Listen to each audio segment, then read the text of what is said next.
sa ZAS, anong pwedeng mga heroes na pwedeng umabot agad sa likod? And we tend to overlook Welcome to na meron Mobile nga palang Legends. Benedetta. Pero let's head on na agad sa game number 1 between Aurora MLBB laban sa RSG Philippines. And can you hear their screams? Kasi nga naman ang lakas na ng pagsuporta ng ating mga manonood dito lang sa MPL Arena. And for this game, no, Athena specifically, whoever gets the first turtle will be able to parang help their gold laners na magkaroon ng enough space in their matchup. Wala pang nagiging kaganapan. But then the early pokes coming from this from Aqua's Aurora are really more than enough na mabawasan yung mga necessary members dito pa lang sa early stages ng laban. Yeah, and especially with the Hailstone Blast na nga lang din, ang dami niyang capability if ever man na na-check yung mga brushes, which is exactly what he intended if ever man doon sa may bandang L niya or right natin rather, is meron nagtatago na member from Aurora MLBB. Pero pondohan din natin dito yung Benedetta jungler for Irad Antianara for RSG Philippines. Kasi you have the capability na maging malikot na nga lang din. Go for the Yes. pull-ups. And of course, number 1 is the pick-ups na nga lang din. Yeah, and since this is going to be probably a damaged Benedetta as we usually see in the jungle, definitely mararamdaman natin yung damage output coming from him. Pero doon, Aga. dapat isa, mapapa-flicker out yata doon. Itong si Kosei, but that's okay because mamamaximize nila ang gold plating dito sa bot lane natin. Oh my Early gosh. on into the match, nalagas na agad yung bot. Wala pa pong 2 minutes. Okay, 1 minute and 53 seconds na clear ni Domeng agad yung gold plating dun sa may bandang baba. So, with that, Aurora MLBB, makuha man o hindi dun si Kusei, that was already a win for Domeng eh. Diba? Magiging Yes. pal-Domeng na naman siya. Paldoming na nga ang kaganapan ngayon, pero Spear of the Shock natatama yata yun na yung Derek. O, nandun ang Ando naman na. si Irat will get the turtle. Pero hindi pa sila tapos kasi Yue will get the first blood against Light. Nandun na lang din naman ang kupunan ng Aurora. Pero sabi nila, back na lang muna tayo kasi okay na yun. Kung nakakuha na tayo ng pagong, tapos tayo pa din yung nakakuha ng first blood. Medyo nag-miss out doon yung penalty zone from Nafi. Was expecting merong tataman isa or dalawang man yan. Pero medyo nag-ugat na nga lang din kasi matapang na sumama rin doon si Domeng. Yep. Especially nung nagkaroon siya ng Spear of Spear of Destruction Destruction. na nagkaroon ng ample damage na pabalik doon ang Aurora MLBB sa RSG Philippines. And now, pupondo ulit tayo or titingin dito sa may bandang mid lane na kung saan si Aqua medyo nahihirapan din in terms of positioning. Yes, and ngayon, yung pagkakapick ng Aurora na to as well as the Edith will ensure maximum crowd control in their favor. Kaya naman kung paano nila gagamitin yung lineup na to is what we will be seeing sa mga susunod na skirmishes na mangyayari. Corrosion Sight has been picked up by Domeng, so definitely meron ng pagkaka-slow effect yung kanyang basic attacks. So that's a good thing for him. And sinasabi natin, no, yung 600 gold lead na to, 3 minutes in, is a very huge thing, especially if you are On the a go. gold laner. Kasi kapag meron kang 600 what, that's almost an item against your opponent. So magiging maganda yon. Kaya naman speaking of maganda, makukuha na yata nila ang bot lane turret ng ganun-ganun lang. Tapos susubukan ng RSG na kumontes, pero sabi nila hindi natin kaya pa. It's all about the speed here for Aurora MLBB na kung saan parang medyo fluid yung nagiging flow nila dito. And to be honest, nakikita rin talaga natin dito na mas lalo nilang binibigyan ng nurture na kailangan dito si Domeng as early as before the 5 minutes pa nga yun, di ba? And just imagine na kung gaano kalaki po yung magiging epekto na to kay Kusei kasi later on mapipilitan sila mag-switch dito. Hindi not just so makahabol siya in terms of itemization. Speaking of item, kaka-purchase siya pa lang din naman dito ng Windtalker. Pero ito yung mapapurchase sila. Mapapalipag yata doon, pero nandun lang din naman yung ultimate coming from Aqua. Electro Final broken na sa rin. O isa-isa na bumabagsak ang mga kupunan ng RSG. Dalawa para sa isa, pero Edward! okay lang din naman yun kasi si Edward is killing Nuts Entertainment. 2 for 1. And that's going to be in favor of Aurora MLBB. Mukhang di pa tinantanan! A killing spree for Edward! Ayaw tantanan talaga ni Edward kasi nandun na lang din naman yung kanyang final slash. Pero sabi nila, wag na muna natin ituloy kasi nakuha na natin yung pagong. Nakakuha pa tayo ng 3 kills. Bonus na lang yun. Ayaw, huminahon dito ni Ala! Edward. Iisa pa yata sila. Nakaready sila Demon Kite and Rene J. Ang ganda ng pagkakabato coming from Rene J plus a wonderful backup from a Demon Kite. The pick-offs are definitely pick-off-sing. In this case, sa Aurora MLBB. Rene J is giving. Diba? Ang ganda ng mga ejector niya doon.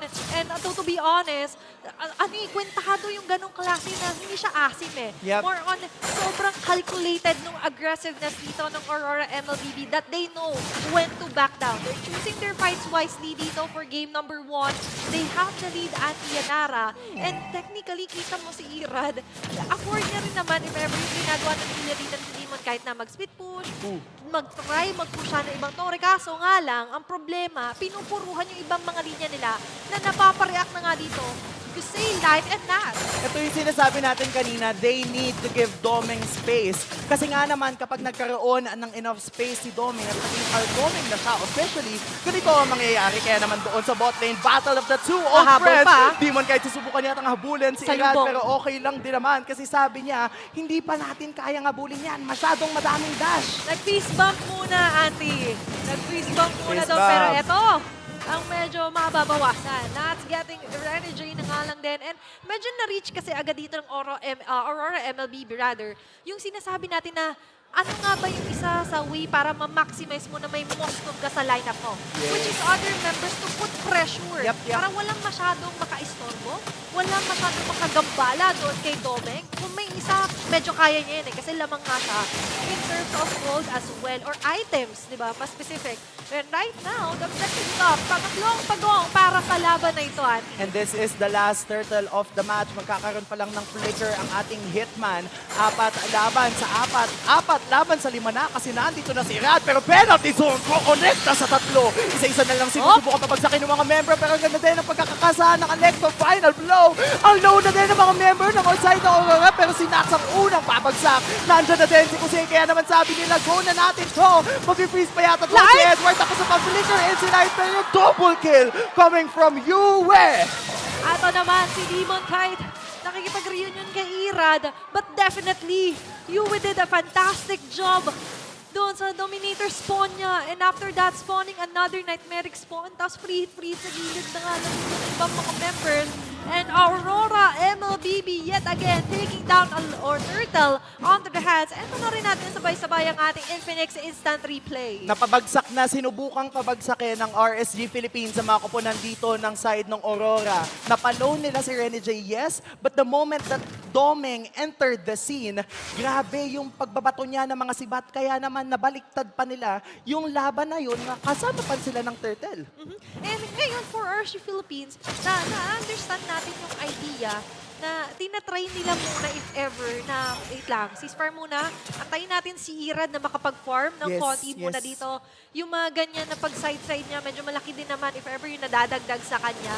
But looking closer na nga lang din dito sa ating mga golds and of course onto the items, mapapansin talaga natin yung sudden surge for Aurora MLBB because of the way that they place themselves pagdating kasi sa mga team fight! Tapos nawalis pa doon ni Edward si Irad, pero sabi ni Irad, wag na muna natin ito ituloy.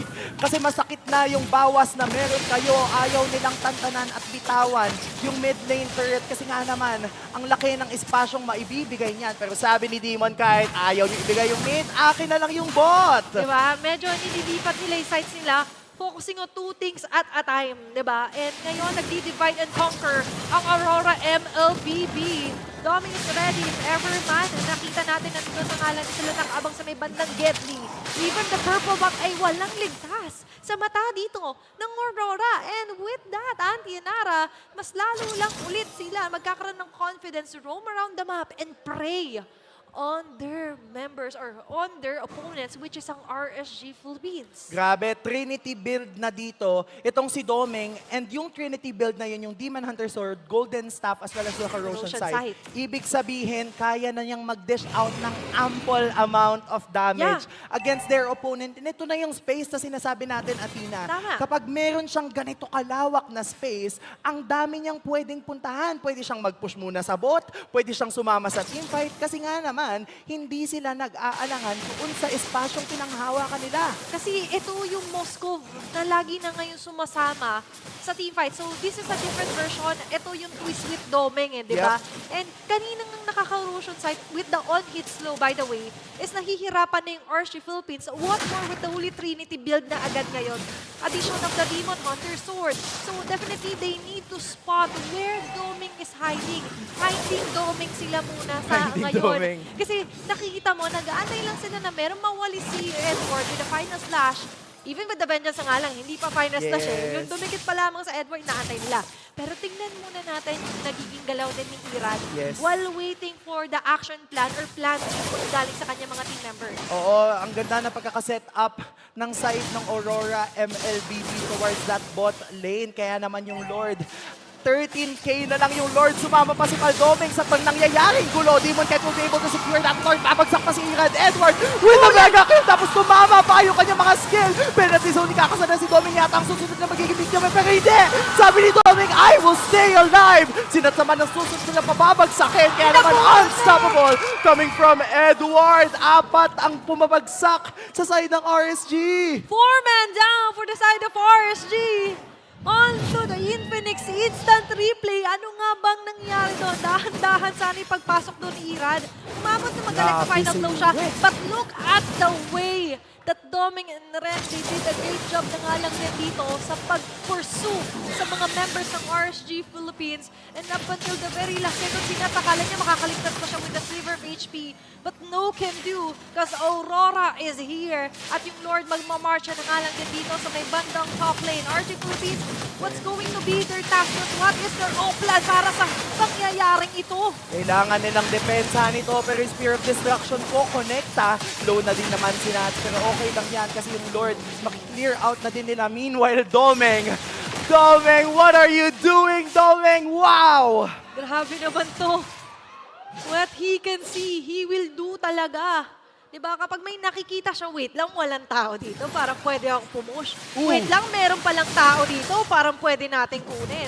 But with that, tinuloy niya pa rin yung plan niya. Grabe. Butasin natin yung base ng RSG Philippines at lalong lolobo na muli ngayon lead at sa 10.2k gold lead for Aurora MLBB. 11-2 kill score.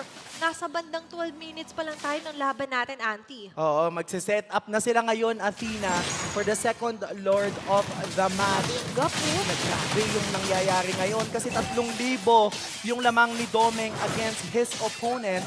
But what a space given to him both by Edward, Renny J, and Demon Kite. And ito talaga yung mga crucial things, you know? The moment na mag-engage yung side ng Aurora Gaming, yung layering ng skills, sisimulan ni Edward, sasabahan ni Renny J, tapos may stun pa si Yue from the Dominator's Descent yung second skill. Yung kapag tumama yung dalawang laser, hindi nakakagalaw yung RSG kasi walang nakapurify din sa kanila. That's the thing with the battle spells ng Aladdin natin, Yanara. Pero to discuss further sa ating Phoenix Beast to victory earlier on, diba? Kasi nabanggit natin ng specific, kailangan i-unleash ni Renny J, si Demon Kite. Pero hindi lang si Demon Kite yung na-unleash nila ngayon eh. Lahat sila. And kung titingnan nyo po, 0-0-10 for a Moscow and Yanara. Dito si Paldomeng. And even Demon Kite and Yue, talaga kanina pa, pinipilit abutin. Pero hindi pa namamatay up until the 13 minutes mark. And now for RSG Philippines, mukhang kailangan nila i-contest if ever itong Lord neto, and they're trying to position themselves into a greater vantage point, pero medyo nauuna si Renny J dun sa mga brushes, ha? Oo, nandito na nga si Renny J, the hitman. Makakita yata siya doon ni Irad. Kaya naman sasabihin ni Irad, wag mo ko ibato. Kasi kanina mo ba ako binabato, nahihirapan na akong lumaban sa aking mga katapat, yung Lord. Tutok Kasi ka? sinusubukan nilang bakbakan. Pero 23k, tapos reset na lang daw Dami muna kasi kasi, oh. okay lang yun. Yung range din kasi we have to consider, Auntie, for Yue and even Domeng. Dagdag na rin natin dito, syempre, yung ginagawa na nga lang din nila. Dito, may bandang top! Bibigyan nila si Renny J, pero may mababato pa si Renny J with the ejector doon. On-targetable daw si Aqua, pero siya pa din ang babagsak. Killing spree coming from Demon Kite. Isa-isa nang humaharap ang mga kupunan ng Aurora kasi 1-for-1 exchange ang kaganapan. Domeng versus Kusei, sabi nila, wag na muna tayong mainit. Kasi nawalan na tayo ng kakampi, wag na muna natin tong ituloy. This is going to be 4 members versus 4. Papasok si Hiro Madalag to final daw. Tapos hindi pa sila tapos kasi naman shutdown coming from Iran. Pero sabi ni Edward, kanina mo pa binibigyan yung mga kakampi ko, kaya naman ikaw ang gagantihan ko. Nats mapaprok yung kanyang queens o wings, tapos dalawa na lang ang natitira para depensahan ang kanilang base. They're hitting two birds with one stone. Kanina yung Lord, tapos biglang sabi ni Doming, di ko muna ako sa pag-clear dito ng wave And right now, they're denying all objectives, all buffs that they can laban dito sa RSG Philippines. May kababaan pa po naman yung mga death timer dito. So, aabot pa dito ang Task Force RSG. Kaya pa dumipensa. But the problem with that is kailangan nilang tignan kung nasan nga ba lagi nakapwesto dito si Edward. Kasi yung mga final slashes, yung medyo dumadali sa kanila. Kahit wala si Demon Kate, di ba? Ang ganda ng pressure. And of course, yung offensa na ginagawa ng Aurora MLBB. Tapos nandito na yung Lord nagmamarcha, may nagbabadyang gulo final. Slash again sa pero kukonekta yung penalty zone sa apat. Super sa sakit na damage output na nagagaling sa kanila. Pero sabi nila, hindi pa yun enough. What a shutdown coming from Light against Edward. Pero yung Lord, buhay pa din. And so is Doming. So is Doming. He is alive. The lights are shining bright as Aurora takes game number 1. We could hear the cheers from the Auroras!